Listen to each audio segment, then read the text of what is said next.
അസ്സലാമലൈക്കും. പുതിയൊരു വീഡിയോയിലേക്ക് എല്ലാവർക്കും സ്വാഗതം. ഞാനിന്നിവിടെ ഉണ്ടാക്കാൻ പോണത് ഒരു മീൻകറിയാണ് കേട്ടോ. പുതിയാപ്പിളക്കോര എന്നാണ് ഞങ്ങളവിടെയൊക്കെ ഈ മീനിന് പറയല്. കിളിമീൻ എന്നും പറയും. പക്ഷെ ഞങ്ങളവിടെ ആരും ഞാൻ കിളിമീൻ എന്ന് കേട്ടിട്ടില്ല. ഒക്കെ പുതിയാപ്പിളക്കോര എന്നാണ് പറയുന്നത്. നല്ല ചൊറുക്കുള്ള മീനായതുകൊണ്ടാവും. അതിന് വേണ്ടിയിട്ട് ഞാനൊരു 10-15 ചെറിയ ഉള്ളി ചെറുതാക്കി അരിഞ്ഞെടുത്തിട്ടുണ്ട്.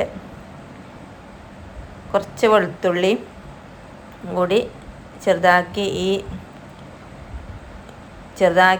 പൊടിയായിട്ട് അരിഞ്ഞെടുത്തിട്ടുണ്ട്. ഇത് വാങ്ങിയിട്ട് കുറേ അയക്കണം. ഞാൻ അത് ഉപയോഗിക്കല്ലേ കേട്ടോ, മറന്ന് കിടക്കിന്. കുറേ അയക്കണം ഇത് വാങ്ങിയിട്ട്. ഒരു കൊല്ലമൊക്കെ ആയിട്ടുണ്ടാവും.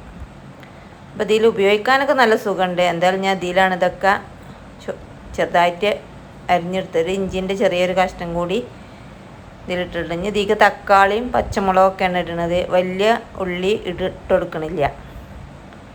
ഇങ്ങനെ കറി ഉണ്ടാക്കാത്തവർ ഇങ്ങനെ ഒന്ന് ഉണ്ടാക്കി നോക്കി. നല്ല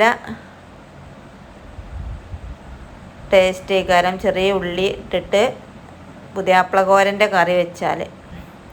എന്തായാലും ഒരു ചട്ടി അടുപ്പത്ത് വെച്ച് അതിക്ക്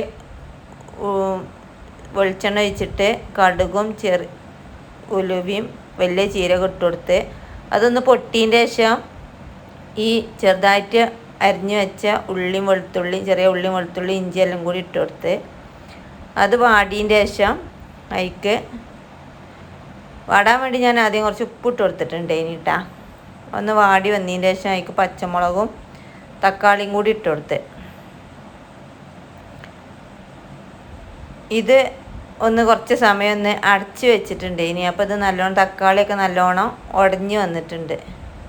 ഇനി ഇതിലേക്ക് പൊടികൾ ഇട്ട് കൊടുക്കുകയാണ്. 3 ടീസ്പൂൺ മുളകും പൊടിയും, 1 ടീസ്പൂണ് മല്ലിപ്പൊടിയും, 1/2 ടീസ്പൂൺ മഞ്ഞൾപ്പൊടിയും, 1/2 ടീസ്പൂൺ കുരുമുളകിൻ്റെ പൊടിയും, 1/2 ടീസ്പൂണ് പെരുംജീരകത്തിൻ്റെ പൊടി ഇട്ട് കൊടുത്തിട്ട് നല്ലോണം അതിൻ്റെ പച്ചമണം മാറുന്നത് വരെ നല്ലോണം ഒന്ന് ഇളക്കി കൊടുത്തിട്ടുണ്ട്. ഇനി ഇതിലേക്ക് കുറച്ച് തിളച്ച വെള്ളമാട്ടോ ഒഴിച്ച് കൊടുക്കണത്. പിന്നെ ഇതിലേക്ക് ലേശം പുളിയും കൂടി ഞാൻ പാർന്ന് കൊടുത്തിട്ടുണ്ട്. ഇനി ഇത് നല്ലോണം തിളച്ചതിന് ശേഷം പുളിയും പാർന്ന് കൊടുത്തിട്ട് ഇതൊന്ന് മീൻ ഇതിലേക്ക് ഇട്ട് കൊടുക്കുകയാണ്. തിളച്ചതിന് ശേഷം മീൻ ഇട്ട് കൊടുക്കുകയാണ് ചെയ്യുന്നത്. മീൻ ഇട്ട് കൊടുക്കുകയാണ്. ഇനി ഇതൊന്നൊരു 5 മിനിറ്റ്, കാരണം ഈ മീൻ വേഗം വേവും. ഇത് വെന്തത് കറി വെക്കാനൊക്കെ നല്ല മുള്ളുള്ള മീനായതുകൊണ്ട് കറി വെച്ചാലൊക്കെ നല്ല ബുദ്ധിമുട്ട്. ഇത് കയ്യിലോണ്ടൊന്നും ഇളക്കാതെ ചട്ടി കൊണ്ടേനൊന്ന് ഇളക്കി കൊടുത്താൽ മതി കേട്ടോ.